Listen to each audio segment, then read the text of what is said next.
Hello and welcome back. As you might have seen a couple of days ago, we did a video where we looked at the Pacific teams that needed to make roster changes.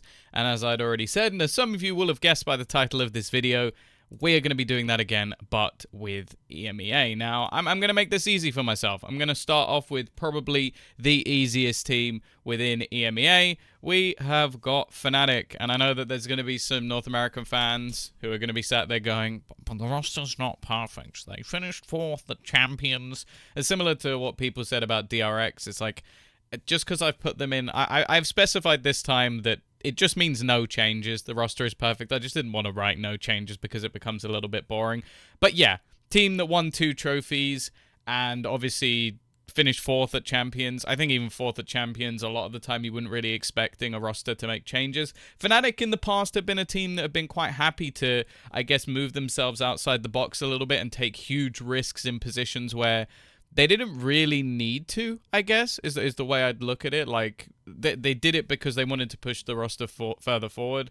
There's been a rumor or two that, like, Mini and Chronicle are still potentially on the ropes, which I can only assume is rumors. Like, I think Mini responded to one of them just saying that like, that's not the case, that's not true. And I can only assume that that will be the factor here. So I'm not going to take too much into that. I don't think we need to talk about Fnatic too much. They had a phenomenal year. The best year, I'd say, of any team. Optics, the only one I think you can even put in the conversation with them. EG had a pretty good year this year as well, but ultimately, I think that's going to be one of those things where you kind of just have to look at it and go, Fnatic are not going to be needing any changes. So we're going to be moving swiftly on. Now, Giants are an interesting one. Clearly their logo's come out a little bit scuffed on this one. I'm actually not sure where to place Giants, because obviously I'm going to leave them need a change for now. But you look at their year overall, I will say, for me, it started a little bit disappointing. Like, I think that obviously LCQ ended up fairly well. I think they can be happy with that. And ultimately, I think it's the regular season. Like, I think I expected a little bit more from the regular season from them, especially into the playoffs. I think they should have been one to qualify for Japan. Over in Champions, I think they did reasonably well. Like, they lost to EDG twice, a team that we rate quite highly. I think I'm leaning towards, would it be an upgrade? Like, because that's the tough thing with a lot of EMEA teams at the moment, and especially their team. If I was going to choose someone to remove, it becomes quite difficult. Like, we saw Rhymes' individual level at Champions look a lot more in tune. I think he's been slowly learning the ropes as an IGL, something that it's not a role he's done so much in the past. And honestly, I'd be quite happy if this team kept their roster. I don't think they necessarily need a massive change if they were going to make one. So I'm gonna leave them in. Would it be an upgrade? I think that's a fair place to put them.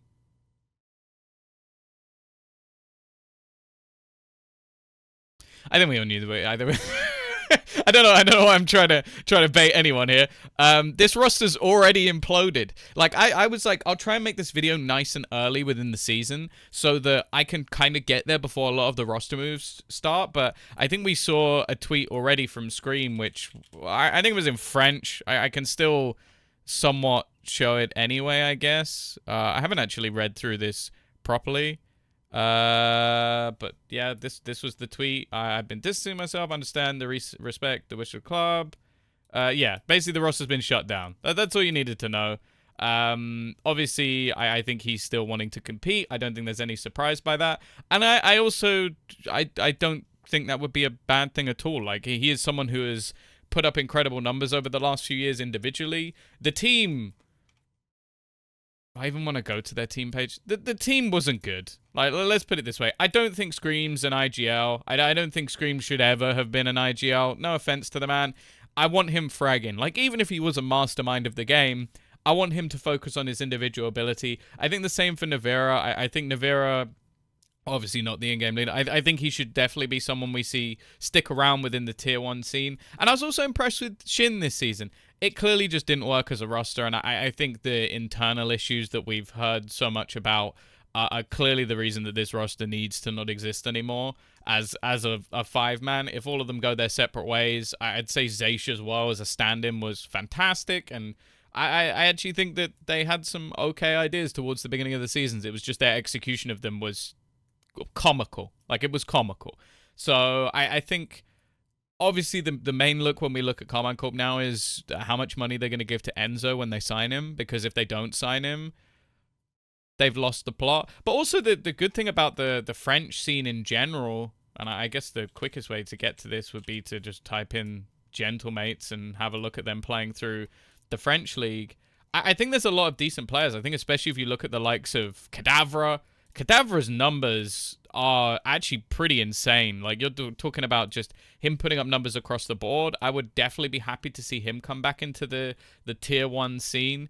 And I think you can go through a fair few different rosters within this region. Obviously, this one's a bit different because it wasn't really a French team. There's a lot of different like pro players in there, but I think the main curiosity I'll have is, will they stick to being a French team? Because obviously now there's another French roster coming into the league, our Gentlemates, and there's an opportunity for Karmine Corp to potentially move away from that. Now, Koi, I wouldn't put them in the same bracket, even though they had a pretty poor season. Like, you can see them right down the bottom of the board. I don't think that Koi needs to destroy the roster, but I also don't think one change will do. I think we got to start off the bat. Elephant in the room for me. I don't think Wolfen was ready for the tier 1. Like, he had a couple of okay games when it came back into the LCQ. I think that he's proven that he is all right individually. The problem is I just don't think he's what this team is looking for. Like, especially Jet now being nerfed, I don't think he has much of a depth of agent pool, even though he can sometimes put up 292 ACS on a Killjoy. I just don't feel like he was up to the standard in terms of the flex they needed. I think Coldamenta statistically was just so far out of it in so many games. And we unfortunately live in a world where if you are just a god tier IGL or a great IGL, it's hard to say because we're not behind the scenes. But if you're bottom of the board every single match, like we've literally, what's that? 4 games in a row? Can we keep this going? 5 games in a row? I'm actually going to have to click more. Oh, God. We're still going. I feel like I should have stopped this. But hey! Hey, mate. Oh, actually, he's still the bottom fragger.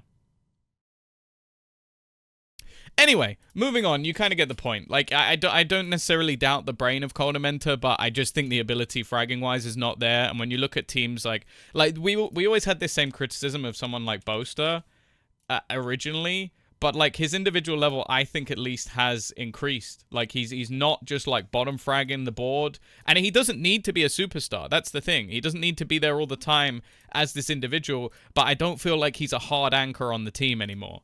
So I think that's where I kind of look at Coldamenta and go, okay, structurally, this team didn't look fantastic either. Like, they definitely had their issues in terms of team synergy. I do question at times if this team actually trusted each other within the server because there were a lot of very, very weird rounds. But then you look at some of the matches they did win individually, like players like Trex are just unreal. I think Starzo still has that level, and so does Shadow. So I think those, again, that kind of links to the rumors that are there. There might be Coldamenta and Wolfen to go, and I don't think those would be bad decisions, especially with a few IGLs floating around. We've already spoken about Enzo. Obviously, Bone Cold, I believe, already left Vitality. So I do think that this is where it most makes sense, and I think that core 3 of players could easily create a very, very good team. Now, Na'Vi's a tough one because I don't think they're definitely not in these 2 categories. I don't think. I think it's clear that they need a change. I think the obvious one, and again, it's the rumored one already, is that it's going to be CNED to go. I think that in terms of, especially with the nerf to Jet, CNED, his overall value or his overall, not even clout's not the right word, but what you're getting from CNED goes down quite rapidly. I think what Na'Vi were looking for was another Ardis, and now Ardis is back on the table. It definitely seems like they're going to be going in that direction. I wouldn't be surprised to see him back on that roster, but I do think Ardis is going to get a lot of offers just purely off the fact that he can play every single role, basically. Like, you can put him on a duelist, his Sova's pretty good. And for a team like Na'Vi, that's exactly what they need, because you have Zipan. Like, you look at some of their better matches, Zipham was playing pretty well when he was on the Rays. Like, I think that just having someone that doesn't need to be on Duelist every single game is going to help them out. CNED's Rays wasn't particularly good. They tried him on Yoru, and I don't think it fit his style. He'll put up numbers, and that's the thing about CNED. I don't want to see CNED drop out of the tier 1. I just don't think he's the right fit for this Na'Vi roster. The only other thing with Na'Vi, and this is the only quarrel I have, is are they here or here? Because it really does depend. Is that one change of CNED going to fix all of their problems? And I don't know if it is. I think you look again as like Angel statistically. I don't think anybody doubts him as an in-game leader. But okay, this game he actually was pretty decent. Like he's had some okay games, but it is just like the risk and reward, the payoff of the way he plays the game sometimes will bite them in the butt. And I do think that that's one of the things that Na'Vi have suffered with, is that you're a team that has Xiao, you have Saigetsu. Like these are players that I think nobody can argue are like top 10, top 15 within EMEA. They're fantastic players. And this year, at no point did I feel like they were going to win a title. Like, at no point. Like, maybe very, very beginning of the season, where they went on a bit of a run and looked pretty good after they lost to Koi in week 1. Then maybe, but I think I'm going to leave them in need of change for now. I'm going to give them the benefit of the doubt that having someone a bit more flexible will help them. But I could very easily see them move down into this category.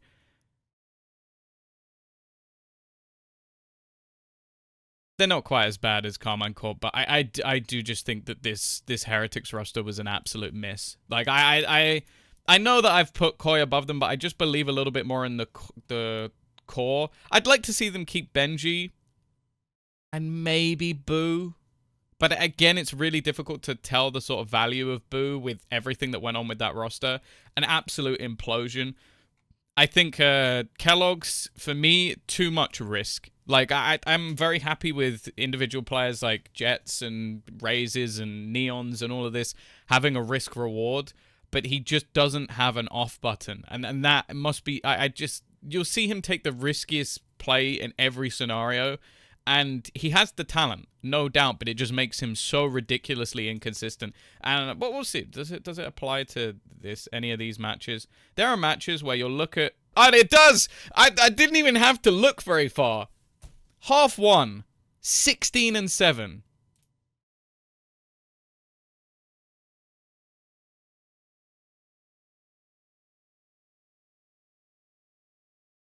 It's something I've always said about Kellogg's, is that he can have an amazing half and then disappear, or he can disappear and then have an amazing half.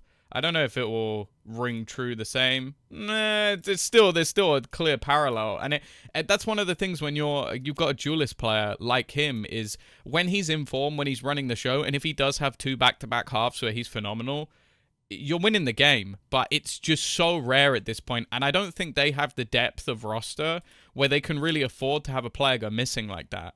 I think Mixwell as well, I still don't think he's truly found an identity within this team. Like, you look at the 3 agents he plays, he's trying to play the almost ultimate flex player, and the thing is, the results aren't showing with it. His Yoru, the first time he played it, looked pretty decent, but again, I'm sort of looking at this team and going, you can't really afford to have a player like that where there's just no sort of consistency in what they're doing. I think we were hoping to sort of see the return of God tier of over, and it did happen here and there. But again, it's sort of like I'm looking at this roster as a whole, and there's no consistency throughout it. I think Benji might have the opportunity to do that, but I'm basing that off very, very, very little. So I think they need to go back to the drawing board. And especially with the amount of players that are currently coming onto the market, with a lot of team looking to make changes, probably everybody other than Fnatic looking to make some sort of change. I think that's the only real position that makes sense. Liquid's again another tough one. It's weird because I'm gonna base this purely off where I think they should be as a team, and that's the difference. Like, I should have ended this season like this. Like, Liquid should have been a team that is up at the very top of the board, maybe a championship under their belt, or at minimum getting to a grand final. Sure, they managed to win EMEA, but ultimately I don't think anybody values that at this point. I think that since the beginning, there's been a bit of a clash of cultures. Redgar's very, very structured in his play, and Safe's very, very loose. And so it's left some very weird scenarios. And a lot of the games they did win are off this man here, Nats, basically being a solo site hold on one side of the map and them aggressing. Now, they had some problems of their own, Harmy having to play a week, and I just think that you look at the caliber of talent. Like, you have a team, firstly with Yumpy and Nats on it, like 2 players that we have gone crazy about in EMEA. Redgar's meant to be one of the best IGLs. Safe's meant to be one of the best in terms of duelists. And the best they achieved was a win at Masters Tokyo. And that's it. That's it. They lost to EG, they lost to NRG, lost to Na'Vi. Losing to Na'Vi as well after the season Na'Vi had, it's just a little bit embarrassing. Like, you expect, well, I expected a lot more from Liquid.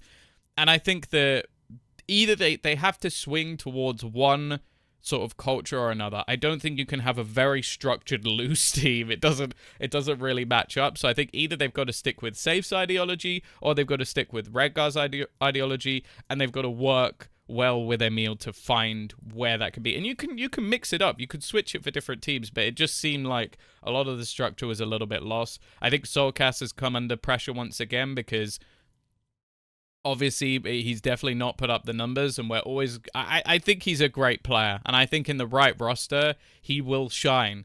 But in this one, he hasn't. And I think at this stage, I don't believe that just a single change, like I don't believe removing Safe and throwing in another duelist, I don't think that will fix the issues. I think it has to be slightly more than that because, again, their goal is to be here. Their goal is to be winning championships. So I'm going to put them in one change won't do. Now, Vitality, the answer's already been done for me. They're here. Unfortunately, obviously, rest in peace to Twisted. That's a change that no one ever wanted to see and no one saw coming. And they've also already kicked Bone Cold. So it has to be 2 players being signed because they've got 3 players off the team. So that one's a little bit more unfortunate. Like, you can't really do much about what's happened with this roster.